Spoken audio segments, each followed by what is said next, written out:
কই গো, কিছু কি ঠিক করলে? রাজকুমারের জন্মদিনে কি উপহার দেবে? হ্যাঁ গো, পেয়েছি। এই দেখো। উমা, এই যে তোমার ছোটবেলা সোনার আংটিখানা। হ্যাঁ গিন্নি, ঠিক ধরেছ। যেটুকু যা গয়না ছিল সবই তো দেওয়া হয়ে গেছে, নহে বিক্রি হয়েছে। আর তো কাউকে কিছু দেওয়ার নেই, তাই ভাবলাম এটাই উপহারে দিই। সে ভালো ভেবেছো। বেশ, আসি তাহলে। ওদিকে সবার দেরি হয়ে যাচ্ছে গিন্নি।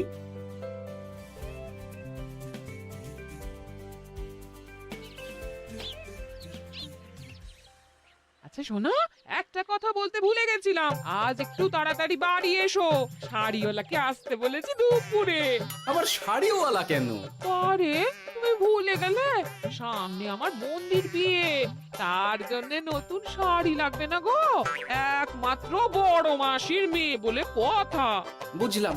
তো ওই একটা শাড়ির জন্য আবার আমাকে থাকতে হবে? 3টে শাড়ি উপহারের পাশাপাশি আমারও একটা শাড়ি চাই। হ্যাঁ আচ্ছা, তুমি নতুন শাড়ি নিয়ে কি করবে বলো তো? বিয়েটা তো তোমার বংশীর। বলি, সারাটা জীবন তো এই এক কাপড়ই কাটিয়ে দিলাম, কি দিয়েছো তুমি আমায়? কেন, এই নিজেকে আমার মতো স্বামী আর কোথাও পাবে?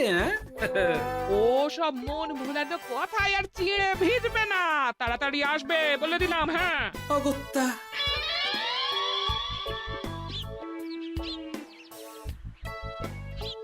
দূর, গিন্নিরও যত কথা সব বেরোনোর সময়। আবার তাড়াতাড়ি ফিরেও আসতে হবে শাড়ির জন্য।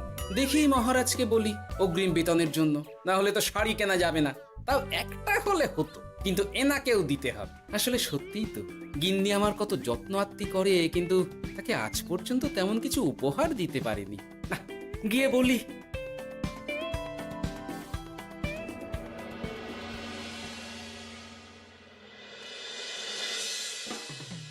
রাজকুমারের জন্মদিন উপলক্ষে যে আপনারা এত উপহার এনেছেন তার জন্য অনেক ধন্যবাদ। আপনাদের সকলের আশীর্বাদ ও ভালোবাসা আমি রাজকুমারের কাছে পৌঁছে দেব। এ আর এমন কি মহারাজ, জানেনই তো রাজকুমার আমাদের সকলের কাছে কত প্রিয়। ঠিক ঠিক। কিন্তু আমি অবাক হচ্ছি আপনার প্রিয় গোপাল জন্মদিন ভুলে গেছে দেখে। এখনো পর্যন্ত তার কোনো পাত্তাই নেই। হ্যাঁ তাই তো, গোপাল আসেনি কেন? এসে গেছি মহারাজ। তা বলি, এসে তো উদ্ধার করে দিয়েছো।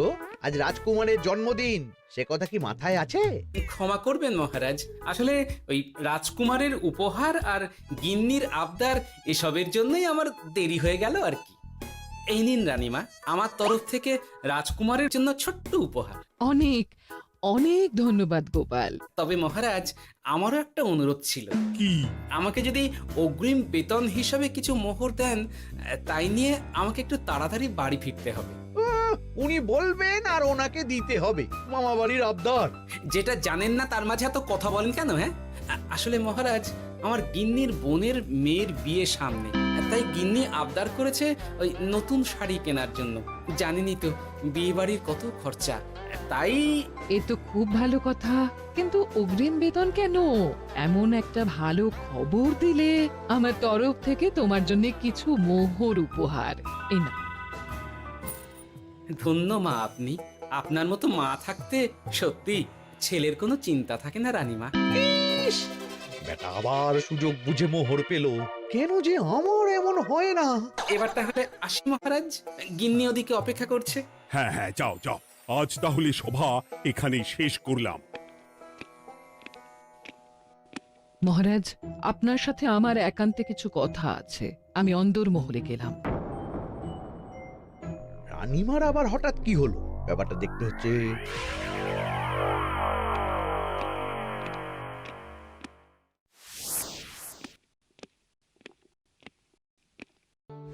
আজ আমি বুঝতে পারছি আপনি আমাকে একদম ভালোবাসেন না মহারাজ। ও কি কথা বলছো রানী? একদম ঠিক বলছি। নিজের গিন্নির আবদার মেটানোর জন্য গোপাল কত ভাবে, নতুন শাড়ি কিনে দেবার জন্য অগ্রিম বেতন অব্দি চাইলো, আর আপনি? আমি তো রাজা, আমি কেন বেতন চাইবো? সেটাই তো, রাজা হয়েও আপনি কখনো এমন কিচ্ছু করেননি, কিচ্ছু না। আহা, রাগ করে না, আমি তোমাকে সব থেকে সুন্দর শাড়ি উপহার দেব। একেবারে সোনার সুতোর কাজ করা মুক্ত বসানো শাড়ি। এমন শাড়ি কেউ কখনো দেখেনি। ও মা, সত্যি? আচ্ছা, এই ব্যাপার। গোপালের কথা শুনে এবার মহারাজ ও রানীমাকে উপহার দেবে? ধুর, আমারই ভাগ্যটা খারাপ।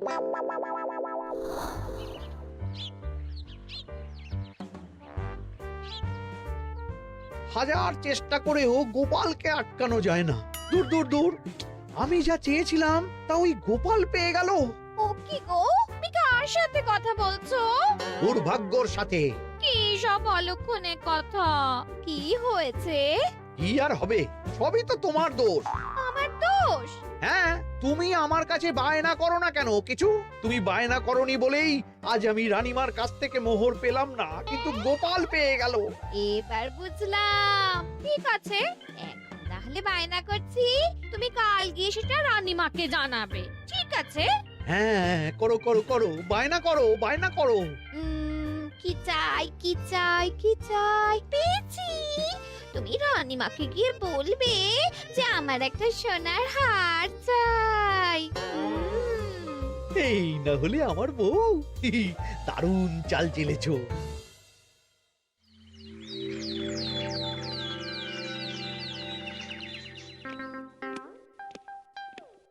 কি গো মন্ত্রী, আজ যে তুমি দেরি করলে বড়। আগে মহারাজ, আমাকে সময় নিয়ে শোনাতে শোনাতে মন্ত্রীমশাইয়ের মনে হয় নিজেরই সময় জ্ঞান খারাপ হয়ে গেছে। তুমি থামো তো মহারাজ, আমারও খুব বড় একটা বিপদ হয়ে গেছে। একমাত্র রানীমাই আমাকে বাঁচাতে পারবেন। আমাকে একটু ওনার সাথে দেখা করার অনুমতি দিন মহারাজ। কিন্তু তোমাদের রানীমা তো এখানে নেই। আসলে জানোই তো যে কুমার অনেক দূরে থাকে, তাই গতকাল রাতেই রওনা দিয়েছে। সে কি, রানীমা নেই? এবার কি হবে আমার? কেন কেন কেন, কি হয়েছে? আসলে মহারাজ, আমার বউ আমার কাছে সোনার হার গড়িয়ে দেওয়ার বায়না করেছে, তাই আমার। বুঝেছি বুঝেছি, চুপ করো তুমি। এখন তোমাকে মোহর দিতে পারবো না। কেন মহারাজ? পরের মাসে দিতে পারবো। আসলে তোমাদের রানীমাকে সোনার সুতো দিয়ে কাজ করা এক শাড়ি উপহার করেছি সদ্য, যার জন্য অনেক খরচ হয়ে গেছে। তাহলে আমার সোনার হার পরের মাসে গড়িয়ে দিও। এটা তো ঠিক না। গোপাল আপনার প্রিয় বলে যখন যা চায় তখনই সাথে সাথেই পেয়ে যায়, আর আমার বেলায় এমন। এমন কোনো ব্যাপার নয় মন্ত্রী। মহারাজ, আপনি বরং আমাকে দেওয়া মোহরগুলো আমার অগ্রিম বেতন হিসেবে ধরুন, না হলে মন্ত্রীমশাই এমন অভিযোগ বারবার করবেন। আহা গোপাল, তোমাকে তো স্বয়ং রানীমা উপহার দিয়েছেন, এসব কিছু করতে হবে না। যেমন আছে তেমনই থাক। ঠিক আছে, আমিও দেখে নেব পরে। কি দেখে নেবে মন্ত্রী? না না, ও কিছু না মহারাজ, পরেই দেখে হার গড়ানোর কথা বলছি। না, মন্ত্রীর হাবভাব মোটেই ঠিক ভালো লাগছে না। বেটা মনে মনে নিশ্চয়ই কোনো ফন্দি আটছে আমার বিরুদ্ধে। কিছু একটা করতেই হবে। গোপালের ওই মোহর উপহার পাওয়াটা আমি কিছুতেই মেনে নিতে পারছি না। একটু মাথা খাটাই, একটু মাথা খাটাই। উপায় পেয়েছি। আমাকে এখনই নবাবের কাছে গিয়ে মহারাজের নামে বলতে হবে।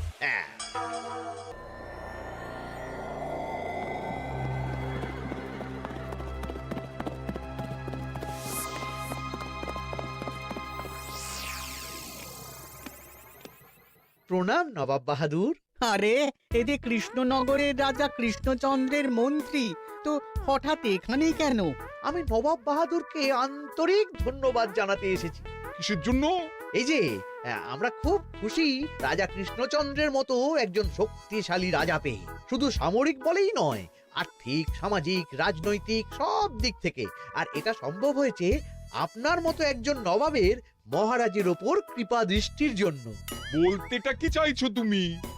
তেমন কিছুই না, আপনার গুণগান করছি। নইলে আপনিই বলুন না, আমাদের মহারাজ কখনো সোনার সুতোয় বোনা মুক্তোর কাজ করা শাড়ি কিনে রানীমাকে উপহার দিতে পারে? কি সোনার শাড়ি? হ্যাঁ, এমন দামি শাড়ি যা হয়তো নবাবের কাছেও নেই। ঠিক আছে ঠিক আছে, তুমি এখন আসতে পারো। আর শোনো, আমি তোমাদের রাজ্য পরিদর্শনের জন্য লোক পাঠাবো। কবে কখন সেটা কাল তোমাদের সূচনা পাঠিয়ে দেবো, কেমন? তো ঠিক জায়গাতেই আগুনটা ধরিয়েছি মনে হচ্ছে। বেশ। ব্যাপারটা আমার মোটেই ঠিক লাগছে না উজির। কৃষ্ণচন্দ্রর মতো এক সামান্য রাজা এত দামি শাড়ি কিনলো কি করে? কালো বাজারি করছে না তো? আমিও একই কথা ভাবছিলাম হুজুর। এক কাজ করো, কালকে কৃষ্ণনগরে খবর পাঠাও, 2 দিন পর রাজকার্য পরিদর্শনের জন্য তুমি সেখানে যাবে। সব খতিয়ে দেখবে, আর কিছু বেগতিক বা গরমিল দেখলে সেটা বাজেয়াপ্ত করে নেবে, কেমন? আজ্ঞে হুজুর।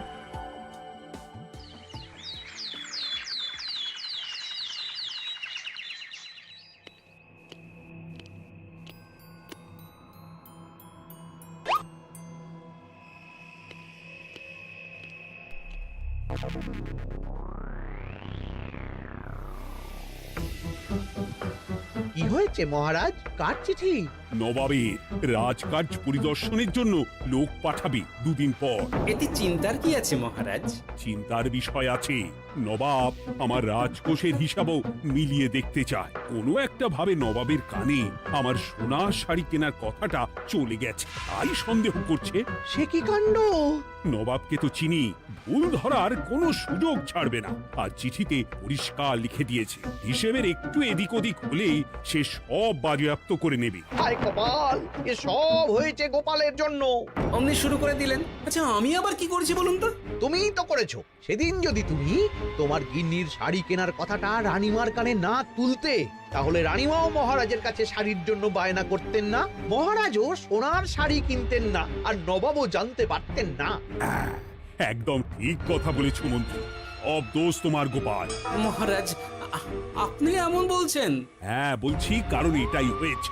দুশ্চিন্তায় এখন মাথা খারাপ হয়ে যাচ্ছে আমার। আমি জানি না তোমার জন্য আজ অব্দি এমন বিপদে কবে পড়েছি। এবার তোমাকেই এখান থেকে বেরোনোর উপায় বের করতে হবে।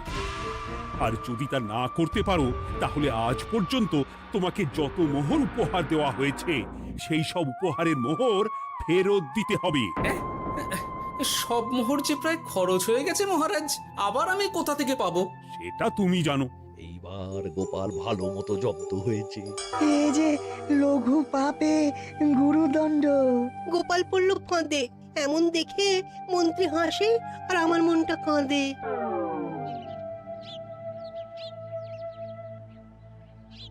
এখানে বসে কি করছো গো গিন্নি? এসে পড়েছ? ওমা, তোমার মুখটা এমন শুকনো দেখাচ্ছে কেন? আর বলো না, এই হিসেবের ঠেলায় সবকিছু বেহিসাবি হয়ে যাচ্ছে একেবারে। আচ্ছা, তুমি কি করছিলে ওই রসিদগুলো নিয়ে? দেখে হিসেব করছিলাম এই মাসে অনেক খরচ হয়েছে কিনা, সেই বুঝে পরের দিনগুলো চালাতে হবে গো। কি বললে? রসিদ দেখে হিসেব কষা? আরে, এটা তো আমার মাথাতেই আসেনি। ধন্যবাদ গিন্নি, আরো একবার তোমার জন্য এই যাত্রায় আমি বেঁচে যাব মনে হচ্ছে। বেঁচে যাবে কেন? কি হয়েছে? আচ্ছা, আমাকে আবার একটু রাজপ্রাসাদে যেতে হবে। আমি এলাম গিন্নি। কি যে বলে লোকটা, কিছুই বুঝতে পারি না।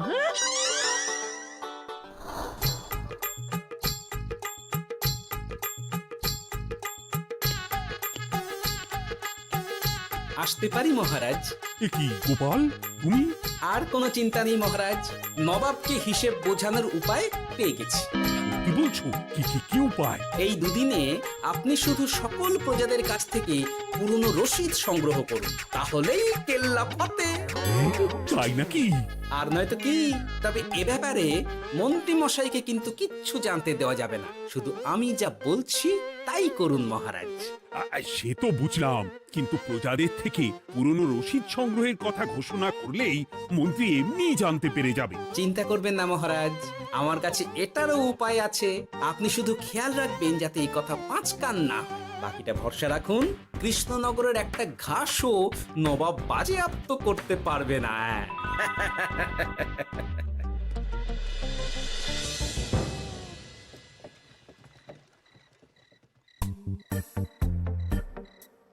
গোপাল দাদু, আমরা সব চলে এসেছি। ভালো সময় এসেছিস, তোদের দাদুর ভবিষ্যৎ এখন তোদেরই হাতে। আপন করে বলছো কেন দাদু? আমরা থাকতে তোমার কিচ্ছু হবে না। শুধু বলো না কি করতে হবে। জানি তো, তোদের যেটা করতে হবে সেটা হলো সবার বাড়ি বাড়ি গিয়ে পুরনো রসিদ সংগ্রহ করতে হবে। এই ব্যাপার, এটা এমন কি? কিন্তু কেউ যদি জিজ্ঞাসা করে কেন চাইছি তখন তখন বলবি যে ওই গোপাল দাদু ওই ঠোঙা বানাবে বলে পুরনো কাগজ চাইছে। আচ্ছা আমরা এক্ষুনি নিয়ে আসছি।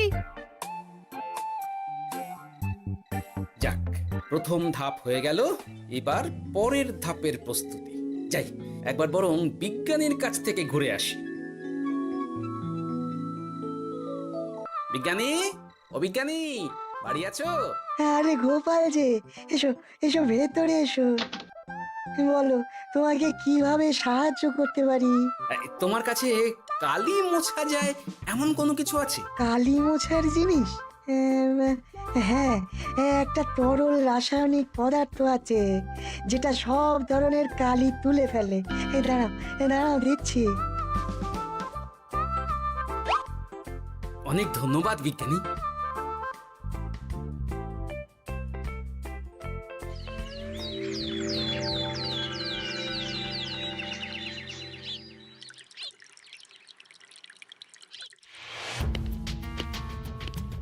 আসুন আসুন, আপনার জন্যই তো অপেক্ষা করছিলাম। তাই নাকি? এতটা পথ উনি এসেছেন, আগে ওনার জন্য শরবত ও মিষ্টির ব্যবস্থা করি। এই যে মহারাজ, আমি জল মিষ্টির ব্যবস্থা করে এনেছি, এটাও সাথে নিন। এটা কি? কেন, হিসেব ভোলা ময়রা পাঠিয়েছে এই মিষ্টি ও শরবতের দাম। এর মধ্যে এই কাজের সাথে যুক্ত ভোলা ময়রা আর তার পরিচারকের পারিশ্রমিকও যুক্ত আছে। হ্যাঁ, আসলে আমাদের মহারাজ তো প্রতিদিনের খরচ খুব হিসেব করে চলেন, তাই। ও, আমি একটু বসবো? নিশ্চয়ই, ওই তো ওদিকে বসার জায়গা। আপনি কি হাওয়া খাবেন উজির সাহেব? তাহলে রশিদে ওটাও যুক্ত করব। মস্করা হচ্ছে? আহা, রেগে যাচ্ছেন কেন? আপনার সাথে মস্করা করার মতো স্পর্ধা আমার নেই উজির সাহেব। আসলে মাসের শেষ তো, তাই একটু বেশি হিসেবে চলতে হচ্ছে আর কি। আমাকে হিসেব দেখাচ্ছ? আর রাজা কৃষ্ণচন্দ্র যে সোনার সুতোয় বোনা শাড়ি কিনতে পারলো, সেটার হিসেব কোথায়? একটা সামান্য রাজা এত অর্থ পায় কোথা থেকে? এ আবার কেমন কথা? মহারাজ যা কিনেছেন সেটা তো তার জমানো অর্থ দিয়েই কেনা। আমি বিপথে কোনো কাজ করি না। সেটা তো রাজকোষের হিসেব দেখলেই বোঝা যাবে। শুনে রাখো গোপাল, একটু যদি হিসেব এদিক ওদিক দেখি না, তাহলে সব বাজেয়াপ্ত করে দেব। কোনো চালাকি নয়, কোনো চালাকি নয়। বেশ, তবে করুন হিসেব। আমাদের কাছে কিন্তু সব কিছু রসিদ আছে। কই গো, আনো সব, আনো আনো।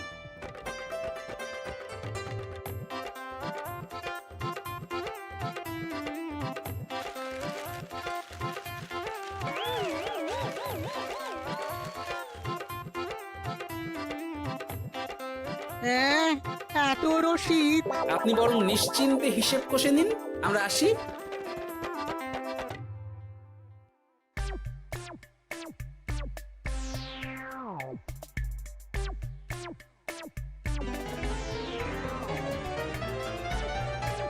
বাবারে, এত হিসেব কষে কষে তো মাথা ঝিমঝিম করছে, খিদেতেও পেট চুই চুই করছে। আপনার হিসেব কত দূর উজির সাহেব? আমাকে এখান থেকে নিয়ে চলো গোপাল, আমি আর পারছি না। ও কি, অঙ্ক কষে কষে তো আপনার সব শক্তি শেষ হয়ে গেছে দেখছি। আচ্ছা চলুন চলুন চলুন, কিছু মুখে দিয়ে দিন, তাহলেই শক্তি আসবে। তাই চলো।